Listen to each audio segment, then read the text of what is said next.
महाराजा विक्रमादित्य प्रायः अपने देश की आंतरिक दशा जानने के लिए वेश बदलकर पैदल घूमने जाया करते थे। एक दिन घूमते घूमते एक नगर में पहुंचे। वहां का रास्ता उन्हें मालूम न था। राजा रास्ता पूछने के लिए किसी व्यक्ति की तलाश में आगे बढ़े। आगे उन्हें एक हवलदार सरकारी वर्दी पहने हुए दिखा। राजा ने उसके पास जाकर पूछा, महाशय, अमुक स्थान जाने का रास्ता क्या है, कृपया बताइए। हवलदार ने अकड़ कर कहा, मूर्ख, तू देखता नहीं, मैं हाकिम हूं, मेरा काम रास्ता बताना नहीं है, चल हट, किसी दूसरे से पूछ। राजा ने नम्रता से पूछा, महोदय, यदि सरकारी आदमी भी किसी यात्री को रास्ता बता दे तो कोई हर्ज तो नहीं है? खैर, मैं किसी दूसरे से पूछ लूंगा, पर इतना तो बता दीजिए कि आप किस पद पर काम करते हैं। हवलदार ने भौहें चढ़ाते हुए कहा, अंधा है, मेरी वर्दी को देखकर पहचानता नहीं कि मैं कौन हूं। राजा ने कहा, शायद आप पुलिस के सिपाही हैं। उसने कहा, नहीं, उससे ऊंचा। तब क्या नायक हैं? नहीं, उससे भी ऊंचा। अच्छा, तो आप हवलदार हैं।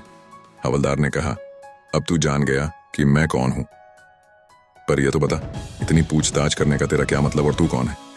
राजा ने कहा, मैं भी सरकारी आदमी हूं। सिपाही की ऐंठ कुछ कम हुई। उसने पूछा, क्या तुम नायक हो? राजा ने कहा, नहीं, उससे ऊंचा। तब क्या आप हवलदार हैं? नहीं, उससे भी ऊंचा। तो क्या दरोगा है? उससे भी ऊंचा।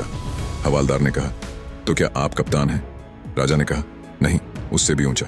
सूबेदार जी हैं? नहीं, उससे भी ऊंचा। अब तो हवलदार घबराने लगा। उसने पूछा, तब आप मंत्री जी हैं? राजा ने कहा, भाई, बस एक सीढ़ी और बाकी रह गई है। सिपाही ने गौर से देखा तो शादी पोशाक में महाराजा विक्रमादित्य सामने खड़े हैं। हवलदार के होश उड़ गए। वह गिड़गिड़ाता हुआ राजा के पांव पर गिर पड़ा और बड़ी दीनता से अपने अपराध की माफी मांगने लगा। राजा ने कहा, माफी मांगने की कोई बात नहीं है। मैं जानता हूं कि जो जितने नीचे हैं वह उतने ही अकड़ते हैं। जब तुम बड़े बनोगे तो मेरी तरह तुम भी नम्रता का बर्ताव सीखोगे। जो जितना ही ऊंचा है वह उतना ही सहनशील एवं नम्र होता है, और जो जितना नीच एवं ओछा होता है वह उतना ही ऐंठा रहता है। इसीलिए कहा गया है, विद्या विवादाय धनम मदाये शक्ति परेशान परिपीढ़नाय खलस्य साधोर विपरीत मेतत ज्ञानय दानाय च रक्षणाय।